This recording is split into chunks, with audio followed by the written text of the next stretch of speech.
Lafrance here, stream of consciousness series. In this video, does being a normal teenager make me abnormal? This is very interesting. We're going to set our timer here again as a reminder to understand. I have been recording for over 2 hours now, I believe, and go back to the beginning video, the intro video, to understand what I am doing. This is one continuous stream of consciousness recording, 5 minutes each video. Right, this one's a good one. So my daughters are all a little quirky. Now, they have me as a father. Thank God for their mother. She's quirky too, but just in a more quiet way.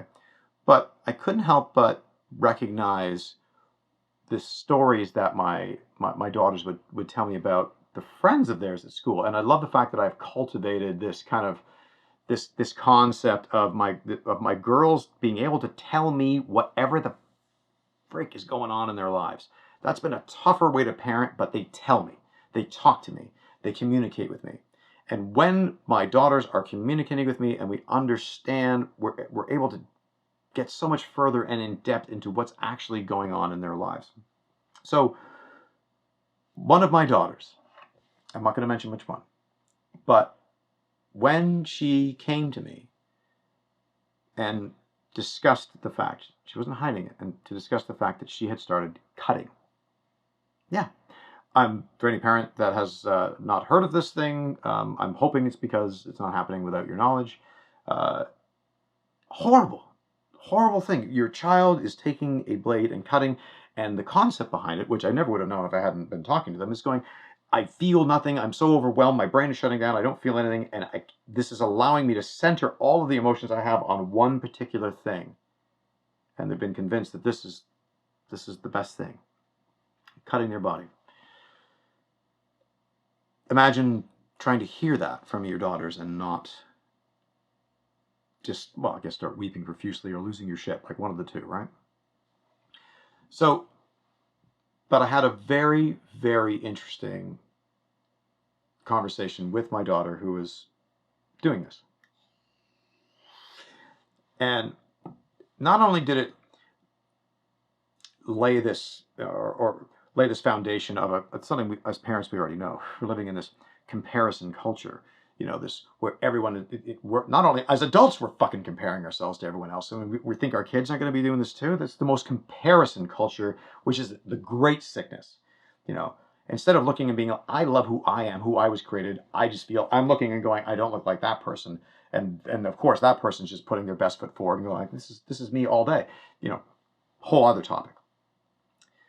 But when my daughter came and started talking about this, I asked her a question. I said, tell me whether or not this sounds like the truth. And if it's not the truth, tell me no. I said, sweetheart, does it not feel like when all of the friends that are surrounding you are all struggling with either this, whether it's cutting, whether it's the next diagnosis that has been attached to them, whatever mental disorder they have now this week, does it not feel like if you don't have one of these major emotional crises going on or are struggling with the same thing, that there's something wrong with you? You can't be normal and be friends with these people because they're not going to be able to relate to you. And she looked right at me and she was like, yeah, no, that's definitely a part of it. And I was like, kid, the fact that you can say that and just own it I'm so proud of you. Just because that means that you're surpassing the ego in a way adults twice your fucking age haven't figured out yet. Well done.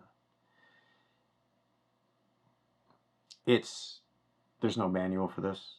There really isn't. But I think I love that story. I remember hearing one of my other daughters telling a story about her friend who just, again, felt like a fish out of water. Like she just had a good life, good parents. Like just everything was great. And she just looked around like everyone else, like, I don't know how to fit in. And next thing I know, she had put herself in a situation where she traveled over the summer, and and I can't say this definitively, but it was almost like she intentionally put herself in a dangerous situation where something bad did happen to her with another guy. And I swear it was almost like she came back with something to talk about, where she could fit in because she had suffered. And don't get me wrong, we're all going to go through shit. Shit's going to happen. You know, people that haven't gone through anything typically, you know, don't know how to relate to anybody. But to go looking for it, or to think that you have to find it or have to do it to yourself in order to fit in,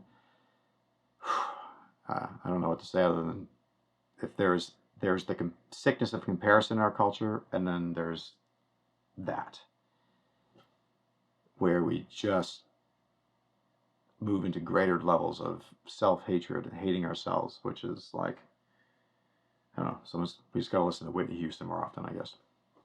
Again, that's a tough topic, but we'll leave it at there for now, and you can give me your comments and thoughts if you can relate.